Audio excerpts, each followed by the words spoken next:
The Twin Cities will be pooling resources for a community cleanup day later this year, with leaders also planning to tie in natural disaster training simultaneously.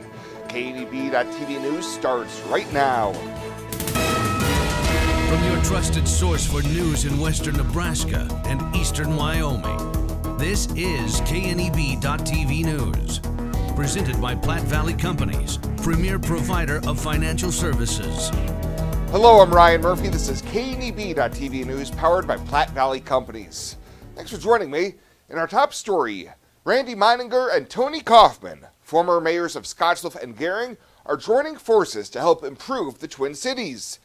During the last Scottsbluff City Council meeting, Meininger informed the current council that they have been preparing for a community cleanup day for Scottsbluff and Gering. In addition to opening the landfill for literal cleanup of properties, the goal would be a training for citizens and organizations to prepare for natural disasters. It's not a matter of if it happens, it's when it's going to happen.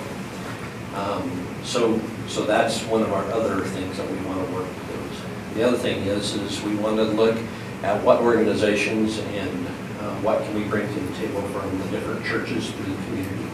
And with their churches, what we can do to come together as a community to be part of the incident command. Meininger said there's already a group of individuals meeting on a regular basis to bring in the planning sector and work through the logistics. The Community Cleanup Day is scheduled for Saturday, April 26th, and there will be more information released about this event in the coming months. Well, the Nebraska Game and Parks Commission has launched an investigation into the illegal shooting of a juvenile bald eagle in Morrill County. The eagle was found earlier this week near County Road 81, approximately a quarter-mile south of Highway 26 near Bayard. Back in 1940, the Federal Bald and Golden Eagle Protection Act was signed into law, which prohibits the hunting, possession, or sale of eagles and eagle parts. Anybody with information about this incident is asked to contact the Game and Parks Commission through their Wildlife Crime Stoppers forum online or by calling 1-800-742-7627. And Gering Public Schools District patrons will be asked to approve a facilities bond issue of up to $43 million for middle school renovations and upgrades later this year. The Gering School Board this week approved placing the issue before voters on March 11th in a mail-in only election. Prior to approving the bond election resolution, Superintendent Dr. Nicole Regan presented a public facilities survey about Gering Middle School and how tours of the current facility impacted the results.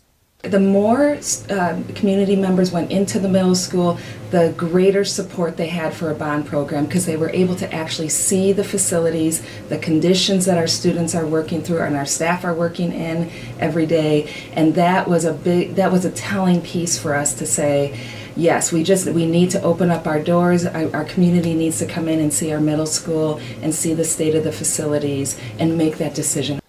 Tours are still taking place on Wednesdays at 6 p.m. and on Saturdays, and Reagan says more tours will be added once the engineering firm has completed renderings of what the upgraded facility could look like.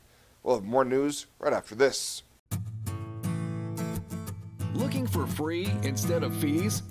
Platte Valley Bank can help you keep your finances moving forward with no ATM fees. Whether you're headed to the lake, the mountains, or just to the grocery store, you can enjoy the freedom of free ATM access anywhere, anytime. Platte Valley Bank. You belong here.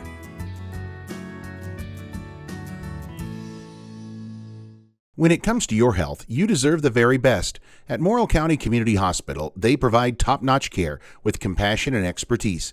From routine checkups to advanced surgeries, their dedicated team is here for you 24/7. With state-of-the-art technology and a patient-first approach, they ensure you and your loved ones receive the highest quality care. Because at Morrill County Community Hospital, your health is their priority. Visit Morrill County Community Hospital today in Bridgeport. Morrill County Community Hospital. Exceptional care right here at home. Welcome back. Nebraska Governor Jim Pillen delivered the annual State of the State address to the 109th legislature on Wednesday, saying the state's tax system is out of whack and telling lawmakers the time to fix it is now. The burden is upon us today to fix it now. To make Nebraska competitive with our neighbors, we must set the example at the state level. Despite dire warnings of budget shortfalls, I'm presenting a budget that shrinks state spending by 0.5% over the next biennium. In fact, if you set aside the increased and unreimbursed Medicaid spending required by the federal government, state spending in this budget is reduced by 2.3%. Pillen says his 2-year budget leaves $755 million in the cash reserve and calls for $100 million in cuts to about $5.3 billion in general fund appropriations in 2025-2026 and $5.4 billion the following year. He says it also addresses a potential $432 million budget deficit while still allowing for $672 million in additional property tax relief. Well, the young man who won the hearts of millions as he battled brain cancer has died at the age of 19. Jack Hoffman of Atkinson, Nebraska, was diagnosed with brain cancer at the age of 5 and captured the hearts of many after his long touchdown run during the 2013 Nebraska Spring Game. It was a moment that not only earned him the 2013 ESPY Award for Best Moment in Sports, but it also raised awareness for childhood brain cancer around the world. Hoffman had just completed his first semester at the University of Nebraska at Kearney, where he made the dean's list as a poli-sci major and was described as a valued member of the Loper community. Funeral services will be held Saturday morning at the Atkinson Community Center. I imagined retirement in a place where we could enjoy our golden years, where adventure and friendship are the only items on the schedule. The Garden Homes at Northfield gives us the luxury we planned for and peace of mind when it comes to convenience, safety, and comfort. We never have to stop and think about the day-to-day upkeep. We love to explore abroad, but most importantly in our backyard. So much to do, so much to see. Here at Northfield, we get the protection of life care, incredible tax benefits, and secured rates for aging services. It's peaceful, knowing that if our needs change, we'll be taken care of. And most importantly, that our kids will never have to make any tough decisions. There never seemed to be enough time to do all the things we wanted. Now we get to focus our energy on enjoying what this community has to offer. At the Garden Homes, life is ours again. A place we had dreamed about. A chance to focus on us. Are new windows from Renewal by Andersen a great investment? You're darn right they are. Did you know that for less than your cable bill or cell phone bill each month, you could have new windows from Renewal by Andersen right now? Do the math. Renewal by Andersen windows will likely cut your energy bills significantly. They will likely substantially increase the value of your home. They're a great investment. Please contact our team now and ask about our fantastic financing options with approved credit right now. Renewal by Andersen, a great investment? You're darn right.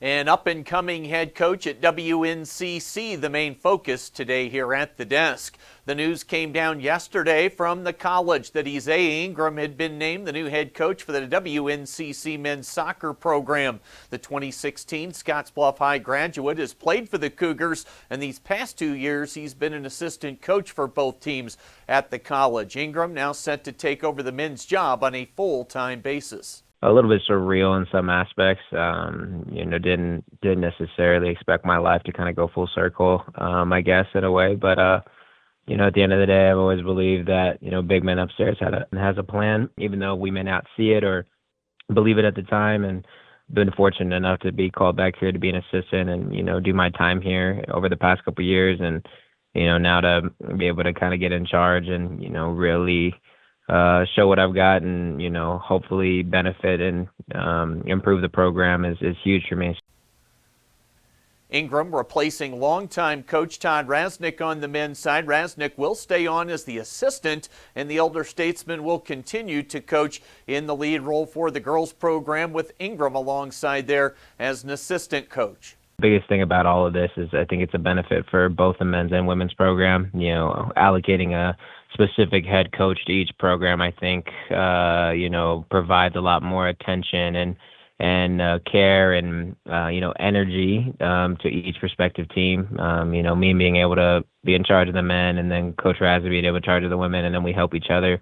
Alleviates the work, alleviates the kind of the pressure that kind of comes with season. And in the long run, I think it's going to be beneficial because I felt like this school would have always benefited by having the program split in two different coaches. Big news yesterday for the up-and-coming Isaiah Ingram taking over the head coaching position for the WNCC men's soccer program. Now let's get a look at our high school basketball broadcast for the coming weekend. Back-to-back nights for Gering in action. They'll be on the road visiting Wheatland, Wyoming tonight ahead of home games tomorrow against Gordon Rushville. Both nights catch the action with Jeff Kelly on KMOR 93.3. And then on Saturday, it's Mitchell with home games against Bridgeport. Our area doubleheader, that'll be on the Brand with Trayton Harmon. Both Scottsbluff teams, they're off this weekend ahead of a road trip to Ogallala coming up next Tuesday night. For some longer form updates, make sure you're always able to check the website for more stories like the Scottsbluff Gering Sea Cats in the pool. They've recently been at a pair of meets in Kearney, plus the boys team earlier this week competing in Cheyenne against East and Central high schools. And no basketball this weekend. Both WNCC teams are off until next weekend when they'll open conference play with home games against Otero and Trinidad State. That's the latest from the Sports Desk today. I'm Chris Cottrell.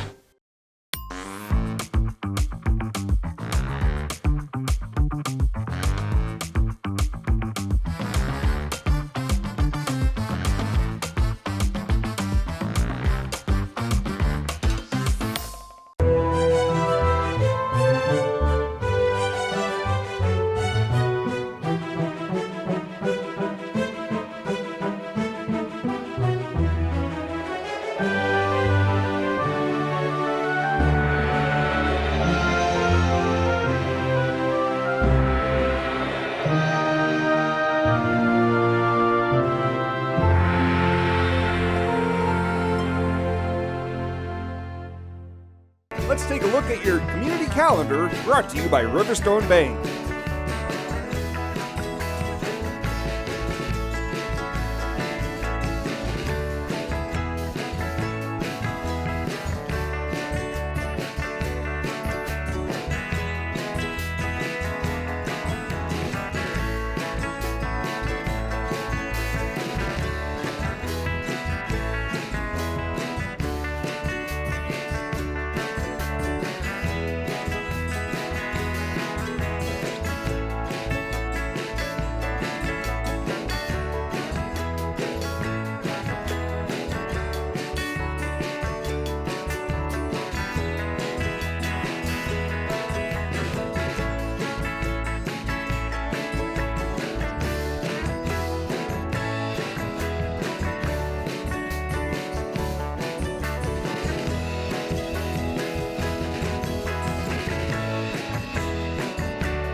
The community calendar is brought to you by Riverstone Bank. We're local and we love our community.